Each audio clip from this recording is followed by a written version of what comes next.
Hello friends, मैं राघवन सिंह आप सभी का अपने YouTube channel RP career point में स्वागत करता हूं। जिसने भी अभी तक चैनल सब्सक्राइब नहीं किया चैनल सब्सक्राइब कर ले और अगर वीडियो पसंद आए तो लाइक शेयर करना ना भूलें। आज हम एमपी टेट से संबंधित सीडीपी का 7वां प्रैक्टिस सेट देखेंगे। चलिए शुरू करते हैं। देखते हैं पहला प्रश्न। विकास के संदर्भ में निम्न में से कौन सा कथन सत्य नहीं है? विकास की प्रत्येक अवस्था में अपने खतरे हैं। विकास उकसाने से नहीं होता, ये यहाँ नहीं आएगा। विकास उकसाने से होता है।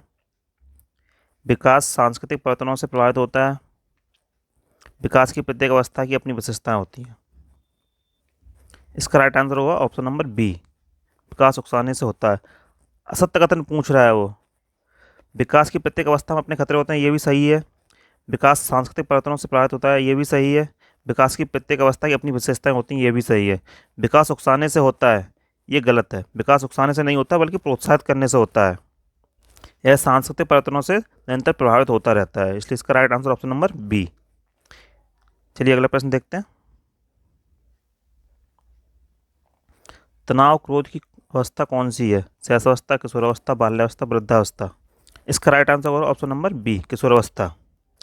तनाव और क्रोध की अवस्था कौन सी? तो किशोरावस्था होती है, क्योंकि इस अवस्था में बालकों का संवेगात्मक विकास तेजी से होने लगते हैं। संवेगात्मक विकास तेजी से होने के कारण बालक में क्रोध और तनाव की अवस्था पैदा होने लगती है। किशोरावस्था में बालकों के व्यवहार में बहुत तेजी से परिवर्तन आता है। स्टैन हॉल ने कहा भी है कि किशोरावस्था बड़े संघर्ष, तनाव, तूफान, विरोध की अवस्था है, इसलिए इसका right answer option number B. चलिए अगला प्रश्न देखते हैं।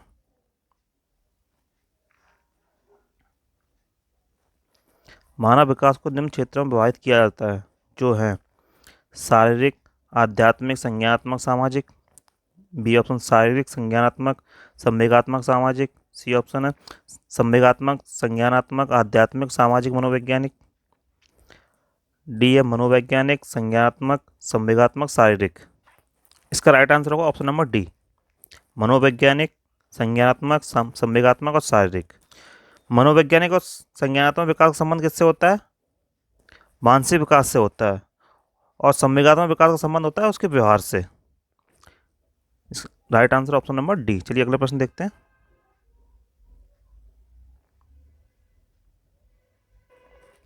निम्न कथनों पर विचार कीजिए। विकास जीवन पर्यंत चलने वाली प्रक्रिया है। विकास की प्रक्रिया माँ के गर्भ से प्रारंभ होती है तथा मृत्यु पर्यंत चलती रहती है। विकास की प्रक्रिया एकीकरण के सिद्धांत के अनुसरण नहीं करती है। इसके 3 कथन है, नीचे इसके ऑप्शन दिए गए हैं, को बताना है कौन सा ऑप्शन सही है इनमें से। चलिए इसको छोटा कर लेते हैं तो दोनों चीज़ें दिखेंगी। कथन 1 और 2 सही है, 1 और 3 सही है, कथन 2 और 3 सही है, कथन 1 और 2 सही है, सभी सही है। इसका राइट आंसर होगा ऑप्शन नंबर सी, 1 और 2।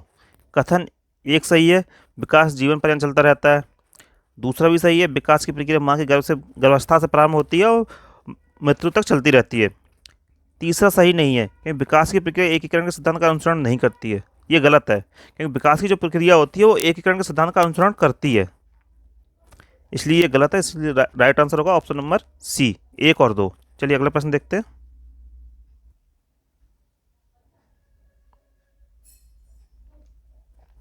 विकास कभी ना समाप्त होने वाली प्रक्रिया है। यह विचार किससे संबंधित है? अंतर संबंध सिद्धांत से, निरंतरता के सिद्धांत से, एकीकरण के सिद्धांत से, अंत्यक्रिया के सिद्धांत से। इसका राइट आंसर होगा ऑप्शन नंबर बी, निरंतरता का सिद्धांत। विकास जो है कभी ना रुकने वाली प्रक्रिया है जो जीवन पर्यंत चलती रहती है, गर्भावस्था से प्रारंभ हो जाती है और मृत्यु तक चलती रहती है। इसी को हम कहते हैं निरंतरता का सिद्धांत, इसलिए इसका right answer option number B. चलिए अगला प्रश्न देखते हैं। निम्नलिखित में से कौन सा बच्चे का सामाजिक मनोवैज्ञानिक आवश्यकताओं के साथ संबंध नहीं है? सामाजिक अनुमोदन, संवेगात्मक सुरक्षा, सानिध्य की आवश्यकता, शरीर के अपशिष्ट पदार्थों का नियमित रूप से बाहर निकलना। इसका राइट आंसर होगा ऑप्शन नंबर डी, क्योंकि इसमें पूछा गया है जो मनोवैज्ञानिक आवश्यकताओं से संबंधित नहीं है। तो शरीर से जो अपशिष्ट पदार्थ नियमित रूप से निकालना वो मनोवैज्ञानिक आवश्यकताओं से संबंधित नहीं होता है, जबकि सामाजिक अनुमोदन, संवेगात्मक सुरक्षा, सानिध्य की आवश्यकता ये सामाजिक मनोवैज्ञानिक आवश्यकताओं से संबंध रखते हैं, इसलिए इसका right answer option number D होगा। चलिए अगला प्रश्न देखते हैं। आनुवंशिकता को कौन सी सामाजिक संरचना माना जाता है? गौण, गत्यात्मक, स्थिर और प्राथमिक। इसका राइट आंसर होगा ऑप्शन नंबर सी, स्थिर। आनुवंशिकता को स्थिर सामाजिक संरचना माना जाता है। आनुवंशिकता होती क्या है?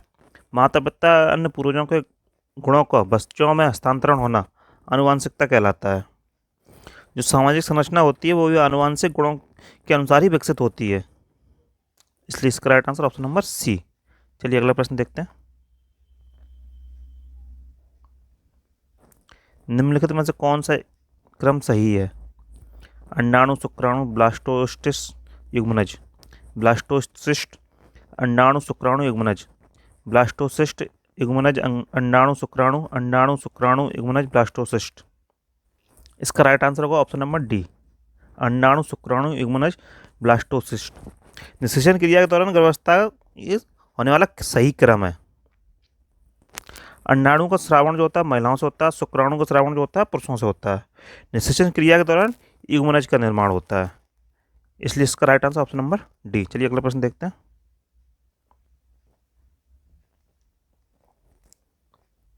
व्यक्तिगत स्थायी समायोजन निम्नलिखित में से कौन सा है?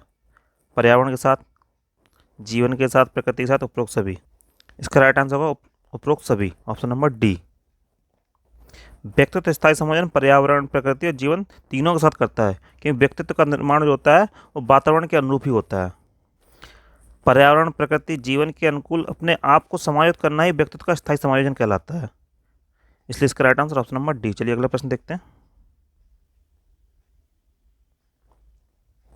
निम्नलिखित में से कौन सा सुमेलित है? शारीरिक विकास, वातावरण, संज्ञात्मक विकास, परिपक्वता, सामाजिक विकास, वातावरण, संवेगात्मक विकास, परिपक्वता।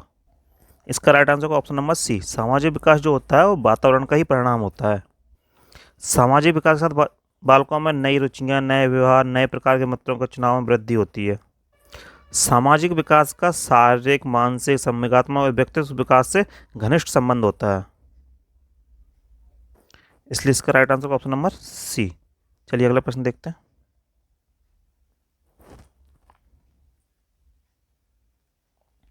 मनोसामाजिक सिद्धांत का प्रतिपादन निम्न में से किस मनोवैज्ञानिक ने किया? Kimball Young, Erik Erikson, Woodworth, Vygotsky. इसका राइट आंसर होगा option number B, Erik Erikson. मनोसामाजिक सिद्धांत किसने दिया? एरिक एरिक्सन ने। चलिए अगला प्रश्न देखते हैं।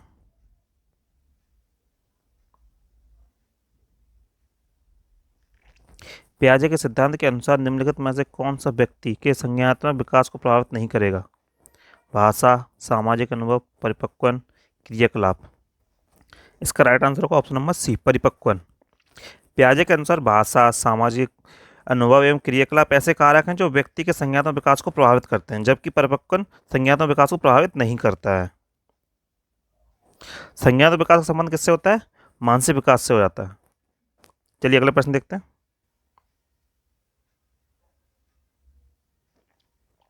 नवीन जानकारी को शामिल करने के लिए वर्तमान अवधारणा में बदलाव की प्रक्रिया क्या कहलाती है? आत्मसातकरण, समायोजन, अहम केंद्रिता, अनुकूलन। इसका राइट आंसर होगा ऑप्शन नंबर ए, आत्मसातकरण। पूर्व ज्ञान के साथ नवीन ज्ञान को जोड़ने की प्रक्रिया आत्मसातकरण कहलाती है। आत्मसातकरण को हम समावेशन भी कहते हैं। चलिए अगला प्रश्न देखते हैं।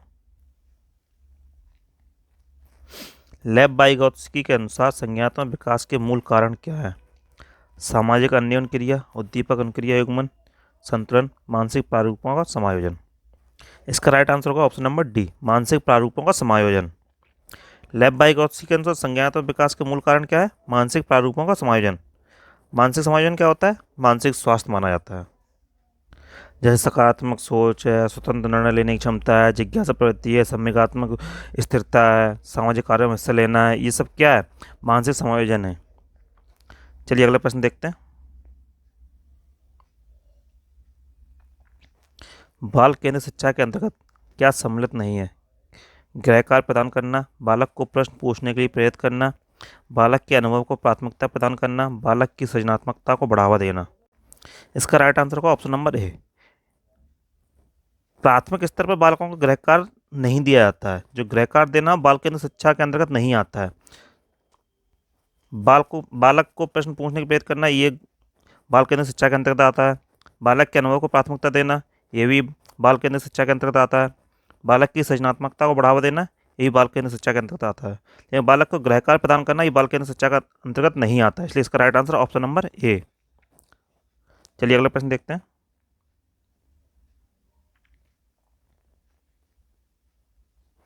समावेशी शिक्षा की मुख्य प्रक्रियाएं निम्नलिखित में से कौन सी हैं?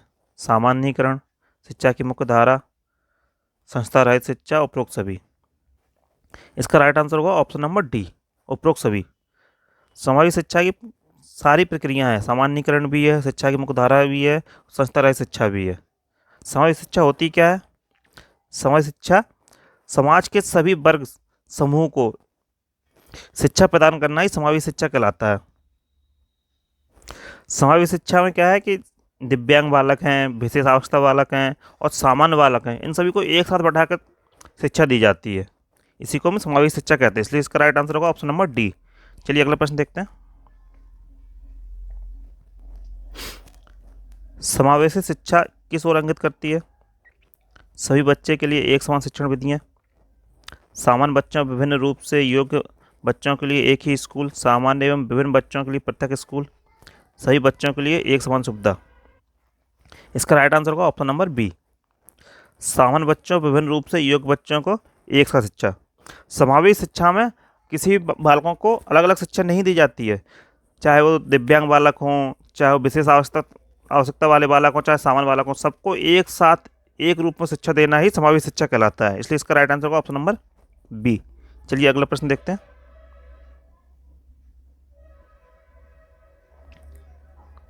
अधिगम निर्योगता का लक्षण निम्न में से कौन सा है?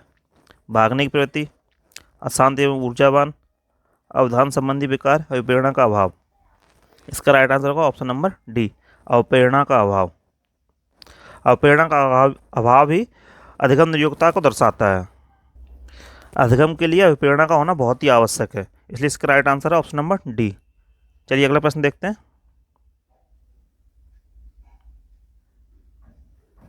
ऐसी अधिगम आवश्यकता वाले बच्चे जो गणित को समझने में कठिनाइयाँ महसूस करते हैं उन्हें क्या कहा जाता है? डिस्ग्राफिया, डिस्कैल्कुलिया, अलेक्सिया, डिस्पीथिया। गणित संबंधी विकार किस में आता है? गणित संबंधी विकार आता है डिस्कैल्कुलिया में, इसलिए इसका राइट आंसर होगा ऑप्शन नंबर बी, डिस्कैल्कुलिया। चलिए अगला प्रश्न देखते हैं। बच्चे तब सर्वाधिक सृजनशील होते हैं जब वे किसी गतिविधि में भाग लेते हैं, शिक्षकों की डांट से बचने के लिए, दूसरों के सामने अच्छा करने के दबाव में आकर, अपनी रुचि से, पुरस्कार से। जब किसी काम में बच्चों की खुद की रुचि होगी तब बच्चे सर्वाधिक सृजनशील होंगे, इसलिए इसका राइट आंसर होगा ऑप्शन नंबर सी, अपनी रुचि से।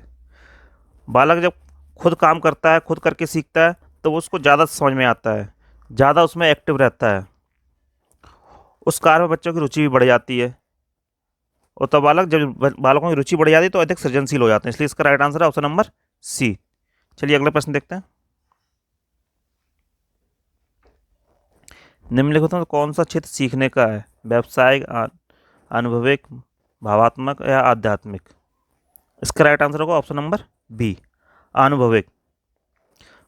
बालक जो भी होते हैं वो अपने अनुभव से ज़्यादा सीखते हैं, खुद से करके ज़्यादा सीखते हैं।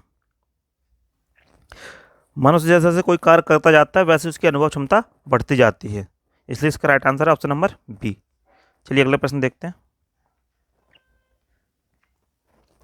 आकलन का प्रयोजन है सीखने तथा सिखाने की प्रक्रिया में सुधार लाना, स्कूलों के विभिन्न चरणों हेतु तय किए गए लक्षणों को छोड़ना, शिक्षार्थियों की उपलब्धियों को छोड़कर शिक्षण प्रक्रिया पर ध्यान केंद्रित करना, शिक्षार्थियों का नियमित परीक्षण करना। इसका राइट आंसर होगा ऑप्शन नंबर ए, सीखने सिखाने की प्रक्रिया में सुधार लाना। आकलन का मुख्य उद्देश्य क्या होता है? बालकों के ज्ञान का मूल्यांकन करना, जिससे उनमें जो कमी रह जाती है, ऐसी स्थिति में सीखने सिखाने की प्रक्रिया में सुधार लाया जाता है। चलिए अगला प्रश्न देखते हैं।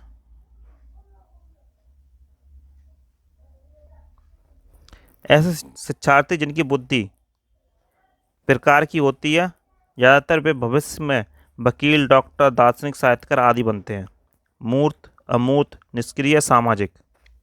इसका राइट आंसर होगा ऑप्शन नंबर बी, अमूर्त बुद्धि। ऐसे विद्यार्थी जो काफ़ी प्रतिभाशाली होते हैं, या जो अमूर्त बुद्धि वाले होते हैं वो ज़्यादातर क्या बनते हैं भविष्य में, वकील, डॉक्टर, दार्शनिक, साहित्यकार बनते हैं। इसलिए इसका right answer option number B. चलिए अगला प्रश्न देखते हैं। एक बालक PEN को NEP लिखता है, यह बालक किस समस्या से ग्रसित है? यहाँ डिस्प्रैक्सिया है, ये डिस्क्सिया नहीं है, डिस्प्रैक्सिया है, प्रैक्सिया। दूसरा डिस्कैल्कुलिया, तीसरा डाकिया, चौथा डिसलेक्सिया।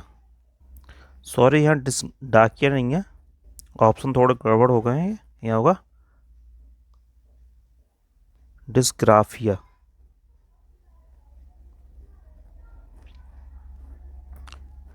इसका राइट आंसर होगा डिस्ग्राफिया। जो बालक PEN को NEP लिखते हैं उनमें कौन सा दोष पाया जाता है? लेखन दोष पाया जाता है। लिखने की क्षमता क्या कहते हैं? डिस्ग्राफिया कहते हैं। इसलिए इसका राइट आंसर होगा डिस्ग्राफिया। ऑप्शन थोड़े गड़बड़ हो गए हैं, वो टाइपिंग मिस्टेक हो गई है, तो इनको सही कर लेना। चलिए अगला प्रश्न देखते हैं।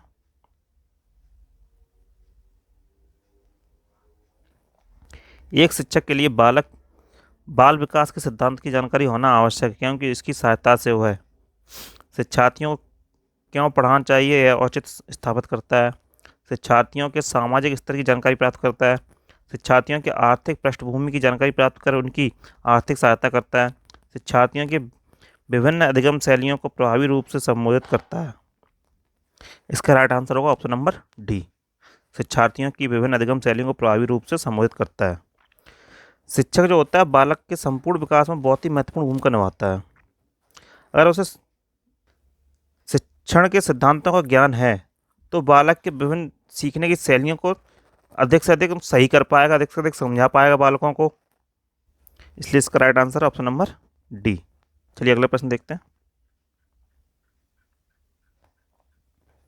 अधिगम प्रक्रिया में प्रेरणा का कार्य है शिक्षार्थियों में अधिगम के प्रति रुचि उत्पन्न करना, शिक्षार्थियों में तर्क शक्ति के विकास को तीव्र बनाना, पूर्व अनुभवों को नवीन अधिगम से अलग करना, शिक्षार्थियों को जिद्दी प्रवृत्ति का बनाना।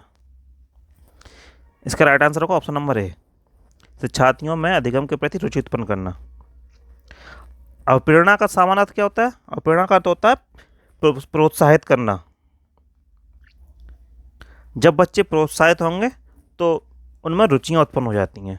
इसलिए इसका right answer option number A, शिक्षार्थियों में अधिगम के प्रति रुचि उत्पन्न करना। चलिए अगला प्रश्न देखते हैं।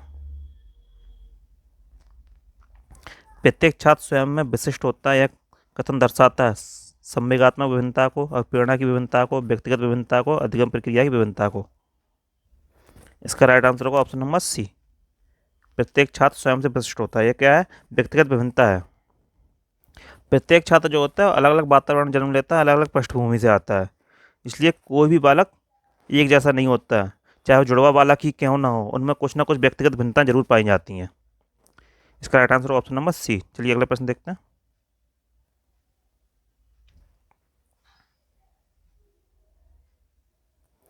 संतुलन के नष्ट होने की सामान्य भावना और परिस्थिति के किसी अत्यधिक संकटपूर्ण कारक का सामना करने के लिए व्यवहार में परिवर्तन करने की तत्परता, समायोजन, तनाव, भग्रासा या संघर्ष।